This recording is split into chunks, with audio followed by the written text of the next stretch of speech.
¿Qué tal? ¿Cómo están? Esta noche estamos aquí con el profesor Jorge Rangel, al que le vamos a tomar un poco de su tiempo para que nos conteste unas breves preguntas que tenemos para él. Bueno, comenzando con las preguntas, ¿a qué se dedica? Soy profesor. Ok. Sabemos que en la actualidad usted pertenece a la Coordinadora Nacional de Trabajadores de la Educación. Díganos, ¿cómo se siente el ser parte de esta coordinación? Bueno, más que un sentimiento personal, es una responsabilidad, ya que esta Coordinadora Nacional de Trabajadores aglutina a una gran cantidad de compañeros del magisterio y es un compromiso, una obligación trabajar para todos ellos. Sí. Estar viendo que Secretaría, que el patrón no violente sus derechos. Ese es un compromiso que tenemos todos los compañeros que estamos con la coordinadora. ¿Como coordinadora? Ok. ¿Usted nos puede contar un poco de la historia de esta coordinadora? Sí, claro.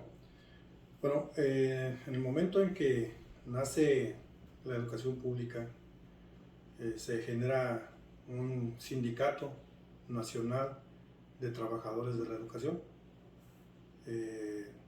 La idea es de que este sindicato siempre se manejaba por amiguismos, por compadrazgos y siempre se violentaba el derecho de los compañeros de base. Entonces, cuando surge el CENTE, hay una fracción de compañeros que estaban inconformes en que solamente fuera a través de una tarjeta, a través de un compadre, oye, ¿sabes que necesito que me eches la mano? Entonces, cansado de eso, los maestros de base se organizan, se organizan y a pesar de que es un sindicato, estos compañeros dicen, no estamos de acuerdo con las prácticas que hacen los líderes sindicales a nivel nacional y estatal. Y se genera un ala radical, que es la CENTE, la Coordinadora Nacional de Trabajadores de la Educación. Esta nace con un poquito de fuerza en 1979, pero a raíz de allí, el aglutinamiento que generaba la CENTE no generaba todavía el ímpetu y la fuerza que se necesitaba. Sin embargo, en el año de 1989, en la Escuela Secundaria Federal número 2 de aquí de Europa, ahí se gesta una reunión a nivel estatal que le da todo el impulso a la Coordinadora Nacional de la Educación.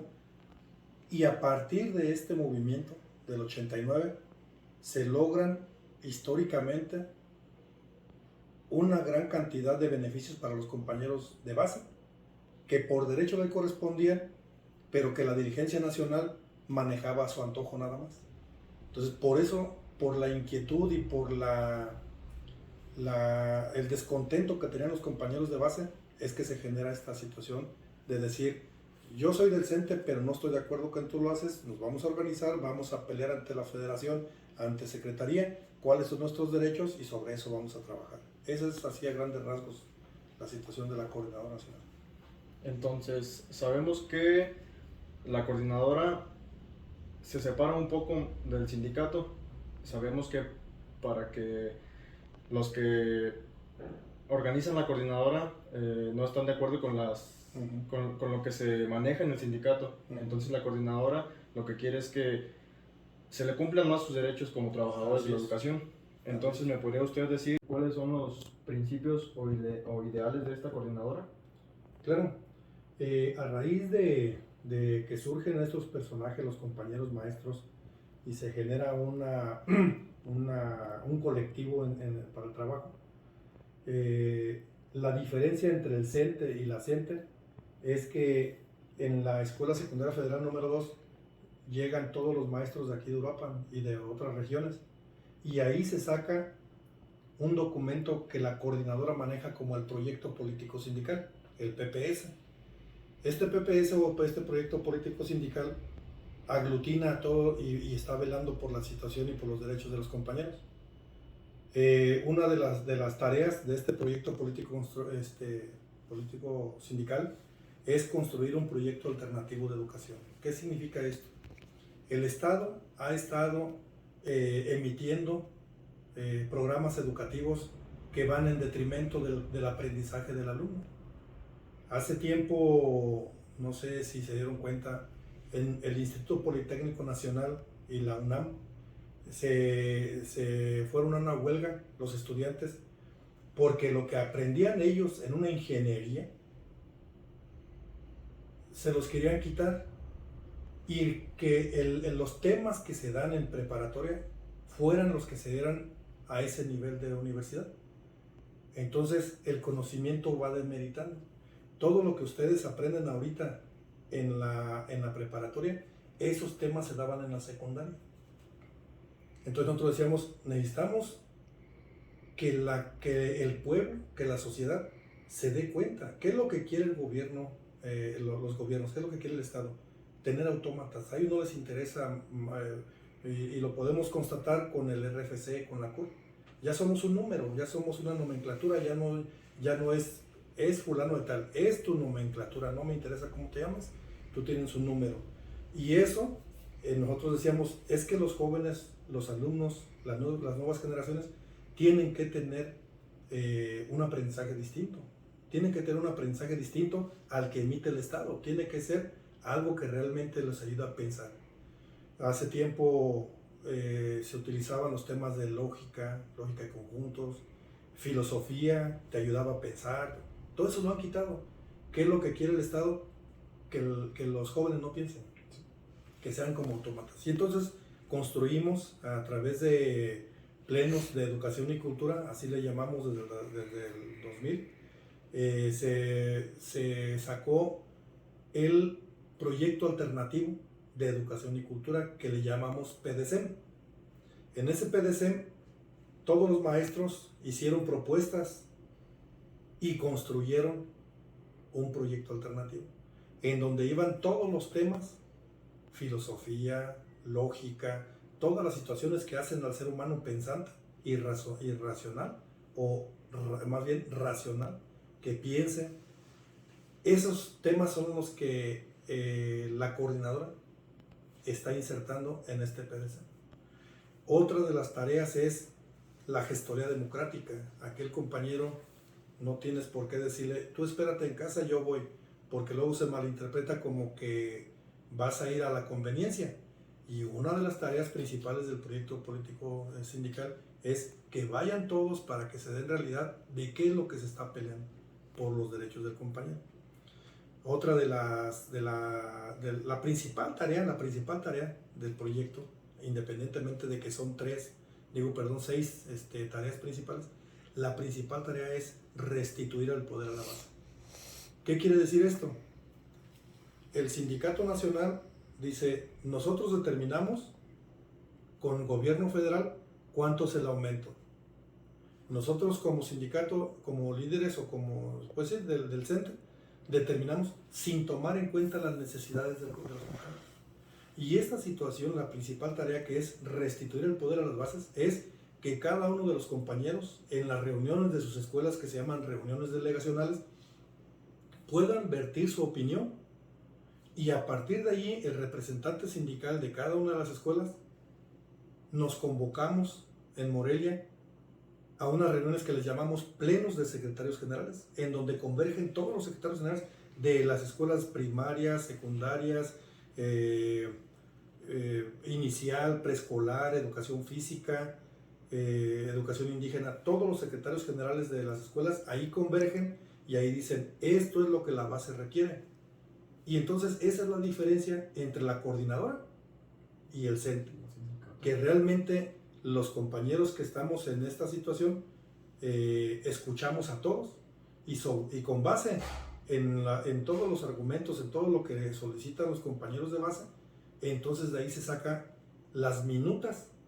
¿Qué es una minuta? Es una serie de peticiones y exigencias que nosotros como sindicato llevamos ante las mesas de negociación, ante el gobierno, ya sea estatal o federal, y le decimos, esto es lo que quiere la base. Por eso se llama restituir el poder a la base, quitando el trabajo de manera vertical o unilateral que hace el CENTE, ¿sí? Esa es la idea principal de los ideales de la coordinadora. ¿Pone pausa? 3. Sabemos que el gobierno federal emitió una reforma educativa en el 2015. Platíquenos un poco de esto, por favor. Sí, efectivamente, el gobierno de Peña Nieto intentó implementar una reforma mal llamada educativa, porque el fondo de esta reforma era la reforma laboral, en donde violentaba los derechos de todos. Entonces, la reforma educativa de Peña Nieto venía en esos dos vertientes. Nos decían, a ver, en cuanto a lo educativo, a lo pedagógico, venía en detrimento. ¿Cuál era una de las preguntas que hacía, por ejemplo, en un libro de tercer año de primaria? A ver, de estos 3 alimentos, ¿cuál elegirías? Y viene una imagen de unas frituras de ¿cómo se llama? De frituras, pues, de comida chatarra. Luego viene otra imagen de un refresco y luego de una sopa maruchan. Y entonces nomás te dan esas 3 opciones. Y el niño tiene que elegir una de las 3. Y la siguiente pregunta dice, ¿te consideras un comprador inteligente? Entonces, ¿cuál era la intención de esa reforma? Hacer al alumno consumista. Que consuma. A ellos no les interesa la salud de la sociedad. Les interesa que las grandes empresas tengan ganancias. Esa es una realidad. Bueno, en ese sentido, bueno, nosotros también decíamos que no estamos, y seguimos diciendo que no estamos de acuerdo con ese tipo de reformas. Pero donde realmente, cuando nosotros empezamos ya a analizar esa reforma, venía de trasfondo la reforma laboral, en donde nos decía la sociedad de padres de familia se cambiaba el sentido de los padres de familia, que era apoyar a la escuela en beneficio de los alumnos. Ahora iban a ser como los jueces.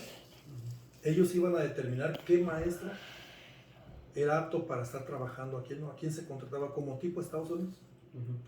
Entonces nosotros empezamos a ver que la tarea de Peña Nieto, de ese gobierno, era enfrentar al maestro con la sociedad. Porque desde luego que nosotros como coordinadora no íbamos a permitir que nos violentaran el derecho. ¿Y a quién estaban utilizando ellos para que fueran los ejecutores? A los padres de familia. Entonces, cuando platicamos con los padres de familia, salimos en el 2016 a la calle. Nos fuimos a la Ciudad de México. Ahí tuvimos un gran auge. La sociedad en general nos apoyaba, íbamos en marchas multitudinarias. La sociedad, niños, jóvenes, adultos, señores de la tercera edad, con pancartas, maestros, ustedes tienen la razón. Porque después de que platicábamos con la sociedad, con los padres de familia, con todos, les hacíamos ver que no era pues una reforma educativa, era una reforma laboral, maquillada con la reforma educativa. Entonces, a través de ello, nos dicen, ¿sabes qué? Pues entonces, ya. Había una parte punitiva. ¿Qué es lo punitivo? Que nos querían lesionar los derechos. Cuando llega este nuevo gobierno de Andrés Manuel López Obrador, nos dice, vamos a cambiar la reforma educativa, pero nomás le cambió de nombre, porque es lo mismo. O sea, no tenemos derecho a muchas cosas que antes sí teníamos el derecho, como era, por ejemplo, algún compañero que se jubilaba, poder ayudar a alguno de sus hijos en cuanto a una preparación. Entonces, todas esas situaciones se han estado perdiendo. El problema es de que, por ejemplo, hay una serie de compañeros, que hicieron examen, el ingreso era a través de un examen, y en aquel tiempo se les etiquetó como idóneos, porque así le llamaban, que era idóneo para ser maestro, ¿sí? Nosotros siempre estuvimos en desacuerdo, pero no porque el compañero ciudadano hiciera el examen, sino porque toda la jubilación, a lo que un sindicato siempre ha estado peleando por esa jubilación, a ellos los empiezan a quitar ya. Quiere decir que el magisterio tiene todavía la jubilación hasta 2015, más o menos, y estos compañeros de 2015 a 2016, que son los idóneos, con ellos prácticamente la jubilación empieza a desaparecer. ¿Qué quiero decir con la jubilación? Que después de que cualquier compañero trabajador de cualquier empresa, después de trabajar 30, 40 años para realizar una función para un patrón, tiene derecho a vivir su vejez mínimamente sin el problema de una manutención. Por eso la pensión, por eso la jubilación. Pero la intención del presidente en turno era ya quitar eso. O sea, otra vez volver a ayudar a los empresarios por encima del derecho a una jubilación del. Y eso conlleva igual con lo del sindicalismo. ¿Por qué no se debe desaparecer? En alguna ocasión los padres de familia, yo salí de la Escuela Secundaria Federal número 2, de ahí me eligieron para que me fuera al sindicato estatal. Y en alguna ocasión platicando con los padres de familia, miren señores padres de familia, vamos a salir a una marcha, vamos a ir. Y luego la pregunta de algunos padres de familia, maestro, ¿pero por qué? Le dije, porque es el sindicato más grande. Y al contrario, en lugar de estarnos peleando padres de familia con maestros, deberíamos de exigir que aquel compañero que trabaja en Sabritas, que trabaja en Coca, que trabaja en Pepsi, que pertenezcan a un sindicato, para que no les violenten el derecho cuando tengan el derecho a la jubilación. Desgraciadamente están sin nada, están desprotegidos. Cuando platicamos ya eso con los padres de familia, entonces entendieron la necesidad de los sindicatos, ¿no? Entonces va en ese sentido. Bueno, entonces sabemos que la coordinadora nace de un grupo de profesores que no estaba de acuerdo con cómo se manejaba el sindicato, para que, creando la coordinadora, se validaran más los derechos de los trabajadores de la educación. Entonces, ahorita en la actualidad, ¿pueden mencionarme algunos de los principales líderes de esta coordinación? Claro, bueno, quiero agregar un poquito que efectivamente uno de los principales temas o lemas que manejaba la CENTE era que no debería ser un líder solamente, sino un colectivo. Y entonces surgen profesores como el maestro Delfino Paredes, el maestro Filemón Solache, el maestro Antonio Rojas, el maestro Isaías Diegues. Pero luego surge un gran pensador y un ideólogo que se llamaba Javier Acuña. Este maestro le estorbaba al Estado. El Estado pues se entiende que es el gobierno en su momento. Sí. Y bueno, a este maestro que era el ideólogo de la CENTE lo accidentan, o sea, lo matan pues, ¿no? La idea era que estorbaba y le fabrican un accidente y en ese accidente fallece el maestro. Él era el más grande de los pensadores e ideólogos de la CENTE en Michoacán. Pero era trabajar en un colectivo, no era decir, ¿sabes qué? Ahora tú eres el líder y nosotros te seguimos. No. Son 1, 2, 3 y todos conjuntaban y entonces se trabajaba en colectivo. Ok. Entonces, la siguiente pregunta va así. Usted como parte de un sindicato, ¿podría decirme la importancia del sindicalismo en este país? Claro. Cuando hay algunas máximas que luego se corean en los sindicatos, donde dice el pueblo unido jamás será vencido. Y así, ese tipo de lema, ¿no? Y que, bueno, la verdad es que tiene mucha razón. La idea del sindicalismo en México siempre ha sido resguardar los derechos que como trabajadores tenemos. Llámese en cualquier empresa, nosotros tenemos, todo trabajador tiene derecho a ciertas prestaciones, a ciertas situaciones. El problema luego es que los patrones, cuando no existe un sindicato, pues hacen lo que quieren, ¿no? Ahora se ha manejado mucho lo del outsourcing, aquel que vas, te contratan, tú tienes que ir por ejemplo, no sé, en el ISSSTE, contratan a 5 o 6 personas por un día para que vayan a barrer. Pero este outsourcing le cobra, o sea, esta persona que contrata a estas 5 o 6 personas, él platica con el ISSSTE, a él le pagan y él le paga. Entonces, ¿qué es lo que pasa? Que esta persona que es del outsourcing, sin hacer ningún trabajo ni nada, se queda con gran parte de la ganancia de los compañeros. Eso ocurre porque no hay sindicato en este tipo de situaciones. O sea, se violenta el derecho, pues, que tiene cualquier compañero trabajador.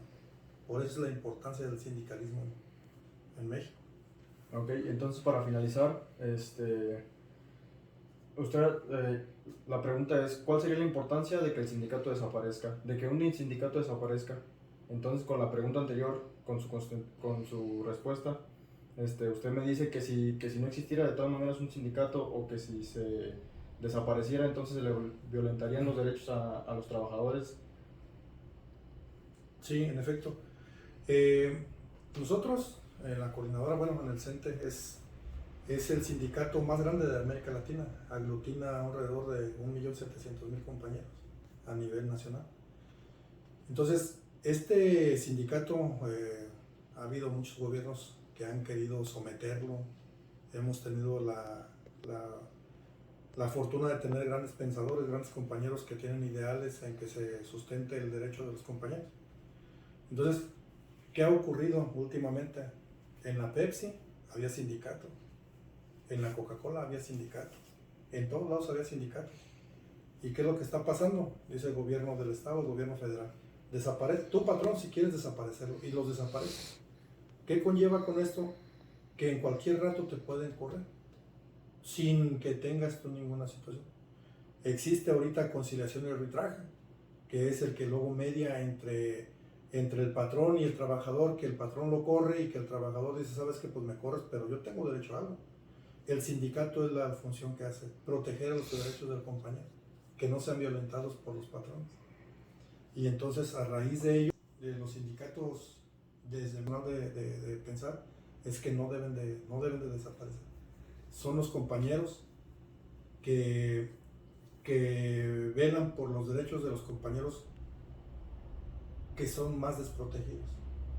De acuerdo a una escala en el trabajo, hay compañeros que son, a lo mejor, no por demeritar el trabajo, pero en la escala estimativa de la organización de una empresa, luego le dicen: a ver, es que tú barres, entonces tú eres el que menos tienes derecho. No.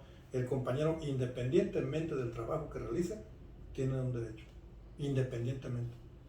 Ya sea gerente, ya sea el compañero que hace el aseo, el derecho es el mismo, tiene que ser parejo. Entonces, la idea es no desaparecer el sindicato en ninguna de las empresas. No debería estar sin estar sindicalizados los compañeros. Bueno, profesor, pues se le agradece mucho el tiempo que se ha tomado para esta entrevista. Esperemos que otro día también podamos hacerle otras preguntas. Claro que sí. Sí, muchas gracias. Sí.